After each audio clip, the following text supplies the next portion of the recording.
宁夏的辣糊糊，明天刚好周末，你们可以去尝试一下。底料也是自己去调的，黏糊又好吃，又香又辣，还没有油。现在晚饭的话呢是5点多中午来做晚饭。上一次我们做那个辣白菜，不是买了好多这种粗的辣椒面、细的辣椒面吗？你一样来1勺，派上用场了。然后这个熟的芝麻、熟的花生，再来一点孜然粉，这些调料其实大家里面应该也都有。花椒面，然后再来一点点十三香。然后就是盐、味精、鸡粉或者是鸡精，给它搅拌均匀。它想要黏糊的话呢，是需要加一点生粉，也就是淀粉、玉米淀粉、土豆淀粉都可以，给它们拌均匀。今天的灵感是来自于我在网上买了一点那种宁夏滩养嘛，然后它就会自动给我分享一下辣糊糊，就是那种特产，所以我们可以尝试一下，给它拌均匀。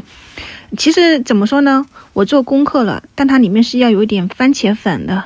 我后面是用番茄酱代替了。我们先把这个料就是这种粉料先放到那个开水锅里面，你要分次倒进去，因为它里面是有淀粉的，容易结块。倒完了以后用个勺子给它搅拌均匀，直到完全融化了以后，我们再把剩下的倒进去。你别看它没有油，但是真的是很香的。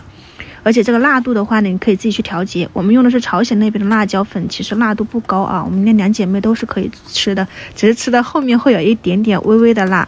给它搅拌均匀，我是全部倒进去了，然后再放上一点这种番茄酱，就是新疆的番茄酱，我想尽可能的去还原那个味道，然后给它煮到粘稠。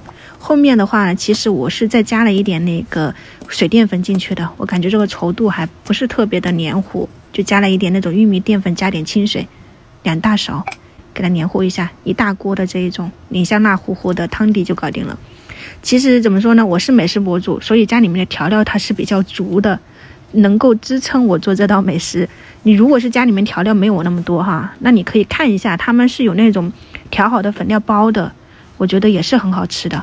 然后其实食材你看家里面有啥就放啥嘛，我都没有出去买菜，就把冰箱里面的这种肥牛冷冻的面条然后一些丸子，切一点土豆，还有那些莲藕，尽量切薄一点，这种东西煮一煮烫一烫，基本上也就可以吃了。青菜你看你自己喜欢，放点白菜、香菜。今天的晚餐20多分钟就搞定了1大锅，看着是不是食欲感满满？没有想象中那么辣它有番茄酱在里面，我觉得还是挺好的，你们一定要放。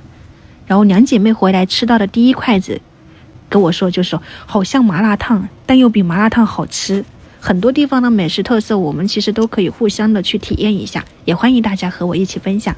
今天的话呢就到这里了，明天又是周6周日，我们就好好休息一下，下周1再见，拜拜。